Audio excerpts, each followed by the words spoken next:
አሰላሙ አለይኩም ወራህመቱላህ። ይሄ መልእክት የደረሰህ ድንገት አይደለም። ስማ፣ 3 ነጥብ አነሳለሁ። እነዚህ ከ3ቱ ነጥቦች አንዱ ካለብህ አደጋ ውስጥ ነህ። አላህ ይሰትረኝ፣ አላህ ይሰትረ። ኡስታድ ይሁን ሼክ ይሁን ተራ ሰው ይሁን ጾም አለው ሰላት ሰግዳለሁ ብላ የምታስብ የዲኑን ዋና ዋና መልእክቶች ወይ ደግሞ ትእዛዛ ተፈጽማሉ ብለ የምታስብ ሁሉ 3 ነገሮች ተጠንቀቅ። አንደኛ አልክብር፣ ኩራት። እብሊስን ከጀነት ያወጣው ምንድን ነው? ኩራት ነው። እብሊስን ከጀነት ያወጣው ምንድን ነው? ኩራት ነው።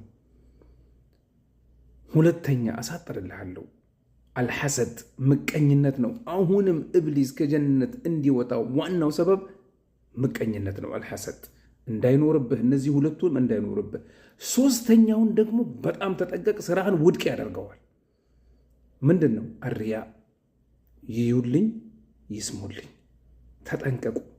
እነዚህ 3 ነገሮች ብዙ ሰዎችን አውድመዋል። ያለ ይመስለዋል፣ ግን የለም። ለምን?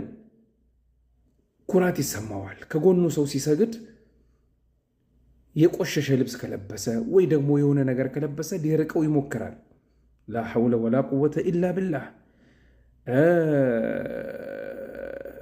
እንዲሁም ደግሞ እንደው በማህበረሰብ ውስጥ ያለው ቦታ ከፍ ያለ ሰው ከሆነ አይ ምንም አይሰማውም። ተጠንቀቅ። ይህ ችግር ውስጥ እያስገባህ ነው ማለት ነው። ሁለተኛ ምቀኝነት። እገሌ አላህ ስብሓነሁ ወተዓላ የሰጠው ወይ ደግሞ እገሊት አላህ የሰጣት የአላህ ምርጫ አላህ ፈልጎ ነው። ያንተ ስራ አይደለም፣ እሱ የአላህ ነው። ተጠንቀቅ። ሐዲቶቹን ቁርአኑን አያቶች ማንሳት ስላልፈለግኩ ነው፣ እንዳይረዝምብሽ። ሶስተኛው አርያ፣ ይዩልኝ ይስሙልኝ። ሰላትህን ኢባዳህን የተወሰኑ ነገሮችን ሰዎች ሲያዩ የበለጠ የምታሳምር የበለጠ የምታስተካክል ከሆነ እሱ ነው ሪያ። በኖርማሉ ጊዜ የማታስተካክል ከሆነ እሱ ነው ይዩልኝ፣ እሱ ነው ይስሙልኝ። ተጠንቀቂ። አላህ እኔንም እናንተንም ሁላችንም ከዚህ አይነቱ ትልቅ የሆነ አደጋ ይሰትረን ይጠብቀን። አላህ ስብሓንሁ ወተዓላ ለሌሎች ኸይር የምናሰራጭ ያደርገን፣ የምናስታውስ ያደርገን። እኛም በምናስታውሰው ላይ የምንሰራበት ከምናስጠነቀቀው የምንጠነቀቅ አላህ ያደርገን። ያ ረበል ዓለሚን፣ ያ ሐዩ ያ ቀዩም ያ ዙል ጀላሊ ወል ኢክራም። ጀዛኩሙላሁ ኸይረን።